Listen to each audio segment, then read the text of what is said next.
Dios les bendiga a todos. Aquí el pastor Héctor Quiñones en Conexión Espiritual, mirando en el día de hoy la lectura titulada Enemiga de Judá. Enemiga de Judá. En Jeremías capítulo 50 y capítulo 51. Enemiga de Judá. Así que vamos a ver aquí en este momento, hermanos, entiendo y reconozco antes de orar que algunas veces la historia no es lo más entretenido para algunos, ¿verdad? Pero hermanos, le urjo a que entienda la importancia de estas lecturas y de estas reflexiones porque hermanos se conectan y hay un hilo que podemos ver en cuanto a todas estas historias y cómo están conectadas desde principio hasta fin, hasta poder llegar hasta Jesucristo. Así que por eso, hermanos, es bien importante estudiar la palabra de Dios. Señor, te adoramos y te agradecemos, Padre, por estas hermanos y estas hermanas, Padre, que están deseosos, Señor, de continuar creciendo en tu palabra. Los que han tomado la decisión de embarcar, Señor, en este proyecto de 2 años para leer la palabra, Señor, de principio a fin.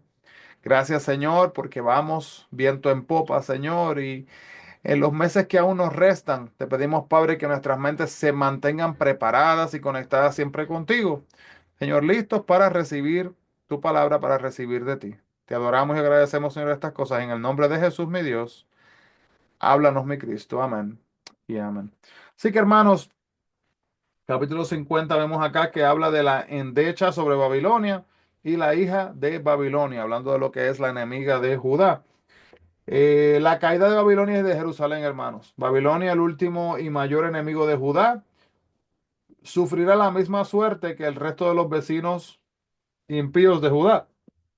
Y Caldea será botín, será desolada toda ella, y todo hombre que pasare por Babilonia se asombrará y se burlará de sus calamidades.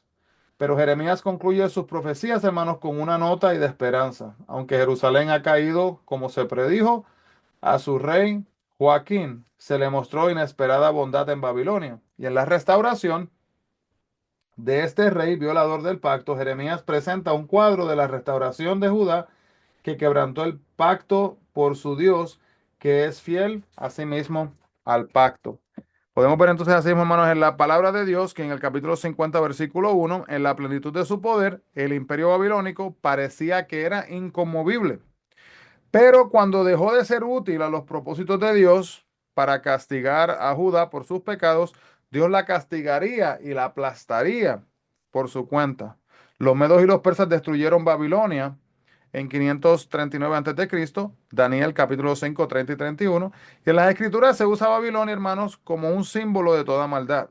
Este mensaje puede aplicarse, por lo tanto, al final de los tiempos, cuando Dios borre el mal de una vez y para siempre. La nación del norte eran los medos y los persas, y había una alianza que se convertiría en la próxima potencia mundial. Ciro tomó la ciudad de Babilonia por sorpresa y subyugó a la nación en el año 539 a.C., como lo dice Daniel capítulo 5, 30 y 31. Entonces, más tarde vinieron otros reyes persas que también destruyeron por completo la ciudad. Y Dios castigaría a la malvada Babilonia como castigo a Siria por lo que hizo a Israel. Babilonia aplastó a Siria, la que alguna vez gobernó a la primera, y Babilonia a su vez la aplastarían los medos y los persas, a los que entonces gobernaba. Estos versículos también se adelantan al tiempo cuando el Mesías gobierne e Israel sea totalmente restaurada.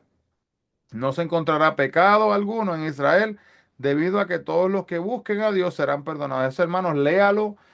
Vamos a leerlo un momentito. Bien importantes estos versículos. El capítulo 50, versículo 17 hasta el versículo 20, dice así. Hermano, escuche, palabra profética. Mire aquí. Capítulo 50, el 17 al 20 dice así. Rebaño descarriado es Israel, leones lo dispersaron, el rey de Asiria lo devoró primero, Nabucodonosor, rey de Babilonia, lo deshuesó después. Por tanto, así ha dicho Jehová de los ejércitos, Dios de Israel, yo castigo al rey de Babilonia y a su tierra, como castigué al rey de Asiria. Escuche lo que dice este próximo versículo. Y volveré a traer a Israel a su morada, y volveré a traer a Israel a su morada. palabra profética. Y parecerá al futuro en el Carmelo y en Basán y en el monte de Efraín y en Galad, se saciará en el futuro su alma. Versículo 20. En aquellos días y en aquel tiempo, dice Jehová, la maldad de Israel será buscada y no aparecerá, y los pecados de Judá y no se hallarán, porque perdonaré a los que yo hubiere dejado.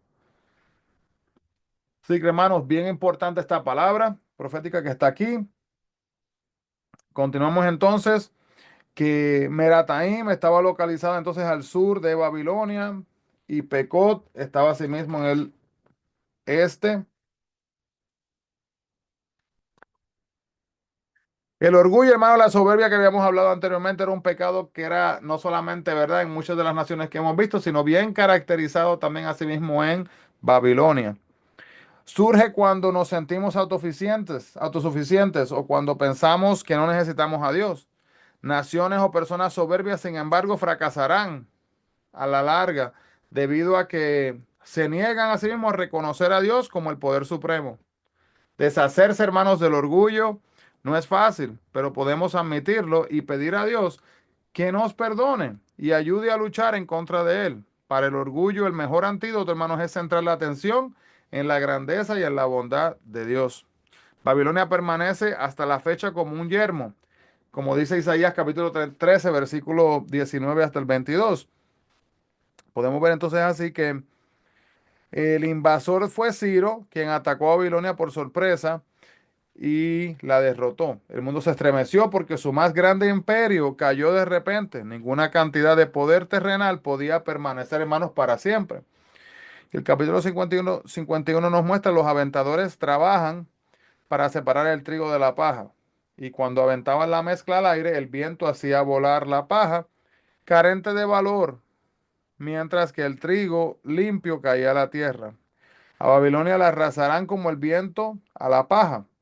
Y eso usted lo puede ver también así mismo en Mateo capítulo 13, versículo 2. Leamos el capítulo 51, versículo 2, a ver a qué se refiere exactamente. Dice, y enviaré a Babilonia aventadores a las que avienten y vaciarán su tierra, porque se pondrán contra ella de todas partes en el día del mal. Entonces, hermano, cuando están así, separando lo que cae y lo que se lleva a sí mismo el viento. Ciro, rey de Persia, se alió a Babilonia para derrotar a Nínive, capital del imperio asirio. Entonces, en el año 612 a.C., luego los medos se unieron a Persia para derrotar a Babilonia en el año 539 a.C. Y es muy tonto, ¿verdad?, confiar en imágenes hechas por el hombre en vez de confiar en Dios. Es muy fácil pensar que objetos que vemos, tocamos, nos darán más seguridad que el Dios, ¿verdad?, que no podemos tocar y palpar. Pero los objetos se oxidan, pudren y corrompen, pero Dios, hermanos, es eterno. El grano se trillaba en una era, y a donde traían las gavillas del campo. Las espigas se distribuían por el suelo y había una enorme sección, ¿verdad?, de tierra dura nivelada. Allí se aplastaba el grano para separar las semillas de los tallos. Y para desgranarlo, hermano, lo que hacía era que se golpeaban, ¿verdad?, el grano con una herramienta de madera. Y algunas veces el grano se aplastaba con la tabla de madera usada para liberar las semillas. Babilonia, así mismo, hermanos, pronto la iban a trillar cuando Dios ejerciera su juicio, así mismo por sus pecados.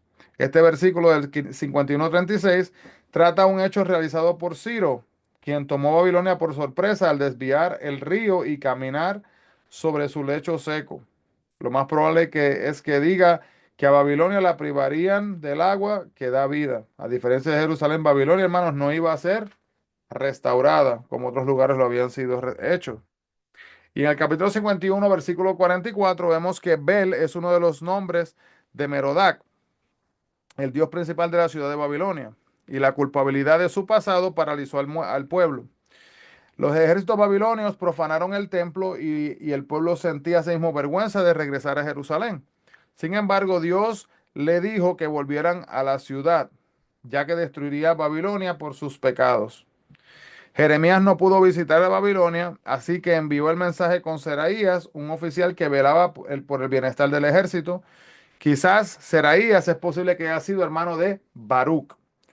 Entonces, en el último mensaje de Jeremías, en el capítulo 51 del 60 al 64, lea ese, el último mensaje de Jeremías, volvemos a encontrar los temas gemelos de la soberanía y el juicio de Dios. A Babilonia se le permitió oprimir al pueblo de Israel, pero ahora se juzgaría a la misma Babilonia.